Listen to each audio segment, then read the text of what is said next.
Welcome, Leo, to your in-depth weekly forecast for week commencing the 8th of April for the Ascendant, the Sun, or the Moon. On the screen now, I'm showing the event chart for midnight on Monday. This provides a backdrop energy for the whole of the week, but I am going to share with you the important planetary alliances as the week unfolds. So you can see there's a big cluster of energy in house 9. This is your sister fire sign of Aries, where the solar eclipse will occur later on Monday. But I just want to draw your attention to the position of Venus. Very close by is the Moon. So as you go into this new week, I feel there is a sense that change can be as good as a rest. But because Pluto continues to forge such a powerful link with Venus, which you recall first occurred on the 5th when Venus moved into Aries, that's still going to be very important to you this week. And I think essentially what you're trying to do is understand the truth of certain associations. Now that could be people you're already involved with, whether it's colleagues, friends, family members, neighbours, or someone more personally, or it could be someone that you are going to meet this week. But this part of your situation is definitely very powerful at the moment. Now, of course, later on Monday, we have that eclipse, but we do have Mercury in a retrograde in the same sector, and that's forging a very strong link to the part of fortune in your sister fire sign of Sagittarius. So your fire triplicity is really very strong, and if your sun or your ascendant is later to the end of the sign of Leo, that's very dramatic, and it's going to give you an extra sense of excitement as this week begins. But Mercury's retrograde does mean there could be some snags around agreements, contracts, travel. Anything to do with technology also may need revisiting. But what the part of fortune suggests is your enthusiasm, your warmth, which is a big part of your being, is going to be a real asset to you. What I would say, however, is that Neptune forges a square with the part of fortune, and Neptune's in the part of your situation where you're much more invested. This could be in a business context, could be emotionally. So even if there is something that seems very bright, really getting through to the nub of the information is critical, because Neptune can distort our take in quite subtle but powerful ways. Now you can also see that Saturn and Mars are very close together in house 8.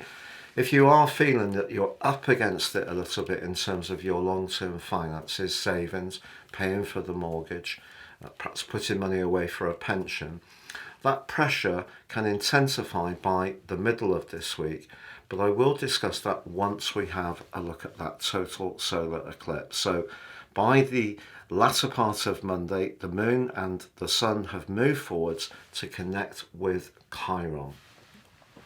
Chiron is often where we're going to sparkle and help people the most. It's definitely a great influence for that, but it can also be where we feel valueless in some ways, or we don't feel heard or seen, or we don't get much acknowledgement. The 9th house is about our philosophies, but our higher truth. If you feel that people generally don't necessarily believe you, or don't take your expression of ideas very seriously, or even if you did get an academic qualification when you were younger, it hasn't really changed how you feel about yourself, or did you not go for one because someone was telling you, well look, you're never going to be smart enough to get this. That's the kind of flavour of Chiron in house 9, but in the sign of Aries it's very much about our identity. The 9th house is about being free. If you do feel penned into a particular way of being because of the influences of your parents when you were younger, or because your nature is a little bit more conservative, the dramatic influences all cresting in your 9th house as this week begins is encouraging you with the solar eclipse over the next 6 months to break free, to liberate yourself from some of those limiting ways of thinking and being that may have been invested in you. The more dramatic part of life is therefore emphasized because staying as you are may not see you reap the greatest reward. So change really could be part of that process, and having the confidence to try different things, experiment, knowing that not everything will necessarily pay off, is part of the journey that you're on. But by the middle of the week, Mars has moved forwards and it's applying to Saturn, one of astrology's most challenging planetary influences. So if you are trying to raise money for a business idea or for a property purchase, you're really going to have everything dialed in.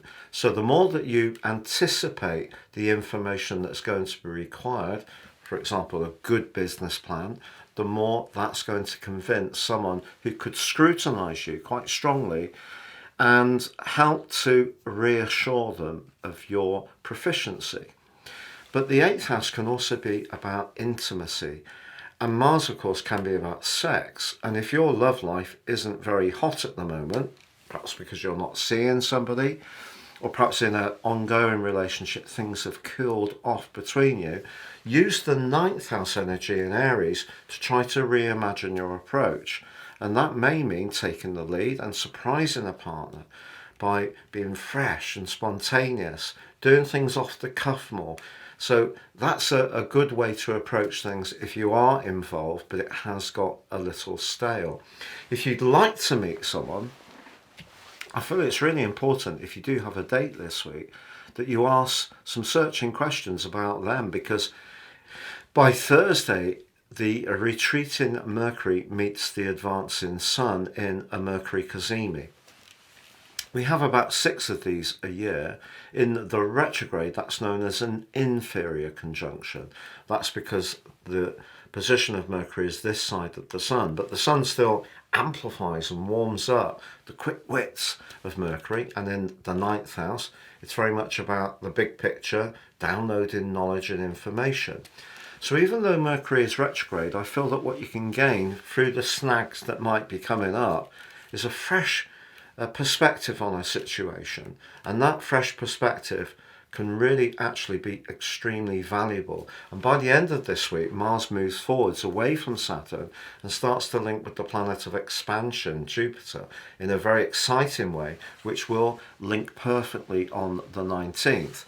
And because Jupiter and Uranus themselves come together on the 21st in your sector of success, trying fresh approaches, being innovative, is where it's at the moment for you. But I feel key relationships within that, because of the role of Pluto and Venus at the start of this week, is really important. So it's not necessarily just being motivated for your own outcomes. I feel that you're wanting something bigger than that. You're wanting a meaning in your life, but you're wanting to shake it up, and you're wanting to add a little bit of dash and flair, but that may mean pushing yourself outside your comfort zone.